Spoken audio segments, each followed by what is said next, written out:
This is actually the Xfinity training facility, place where the players can live and train at the same time. You can think of it a lot like NFL training camp. They live football every day, these guys live DOTA every day. We wake up, we practice for 8 to 10 hours a day, hop on a plane to China or Europe. We play in the tournament, we come back, and we rinse and repeat. It can get pretty tiring, I'm not gonna lie, but at the end of the day, I think all of us love what we're doing. This team has been together since September of 2016, so it's not even a year yet. Even in the first 6 months, we had a lot of learning and figuring out, what works for us, what doesn't, how do people have to adjust their play styles to make the whole unit work together. It's a 5-on-5 game, it's a team game, like many other sports, and it requires a high level of communication, teamwork, and playing well under stress. You have the players who are like the stars of the team who are going to carry the game, and you have your supporting cast. I think right now we're at a good place. I think we have some good chemistry going on. We understand each other pretty well. We're the most stable we've ever been.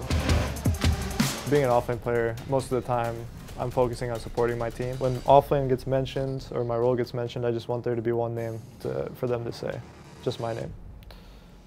EG.UNiVeRsE, he is the oldest standing member of Evil Geniuses, probably widely regarded as the best offlaner in DOTA history. I personally think I'm the best offlaner, yeah, that ever lived.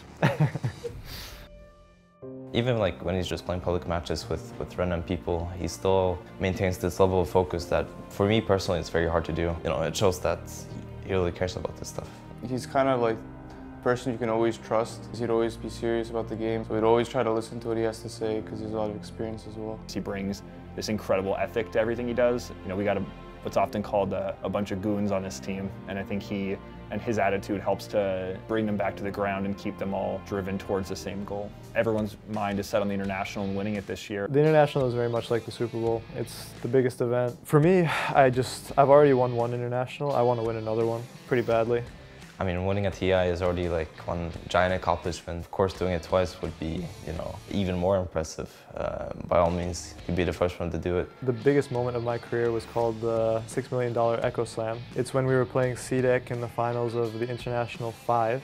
If we win this game, we basically win the entire thing. I knew that they were all in the Roche pit. I blinked into the Roche pit and I used my ultimate spell. And if they're all stacked up on top of each other, it'll do like a huge amount of damage. And that's what happened. It's like a fissure, and then the Echo Slam, and then the Ice Blast, and then Call Down, and all of their team abilities happening at once to wipe out this other team, which makes it stand out to the crowd, and it's like this huge, very large spectacle to witness. We killed 4 of them instantly. Doing something like that is incredibly satisfying, especially when you hear the roar of the crowd. I mean, it was shaking. We're in a soundproof box, and I can hear the crowd very, very clearly because it's so loud. Like no soundproof box could contain that kind of sound. When I'm up there and the crowd's screaming, it's a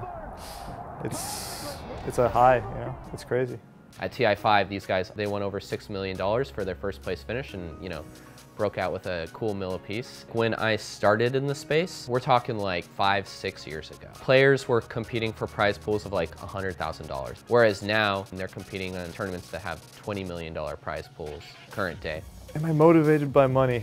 That's a tough question because now, winning money is nice. It's nice, but back then, I don't think it was about the money. There wasn't really much money to be made when I was playing Dota 1. I would play just because it was super fun to play. I wasn't thinking about money at all. It's nice to be able to do something that you love. You look back at some of the people who maybe weren't doing that or making fun of you for doing that, and they're in a job that they don't really like, and it's nice being here.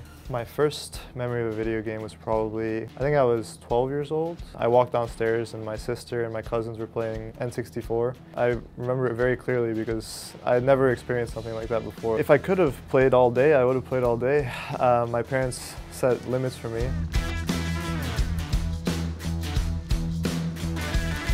Like 1 to 2 hours when I was in middle school per day. I bent those rules, obviously. I think my mom really wanted me to become a doctor. My dad was more open to anything, but he still didn't want me to play video games, obviously. I don't blame them at all for doing what they did. If I was in their shoes, who's to say? When everyone is telling you not to do something and you actually do it, it makes you a lot better at it, I think. To win the International this year would be huge for me. It's the thing I want to do the most in Dota right now. You can't reach that kind of feeling doing anything else.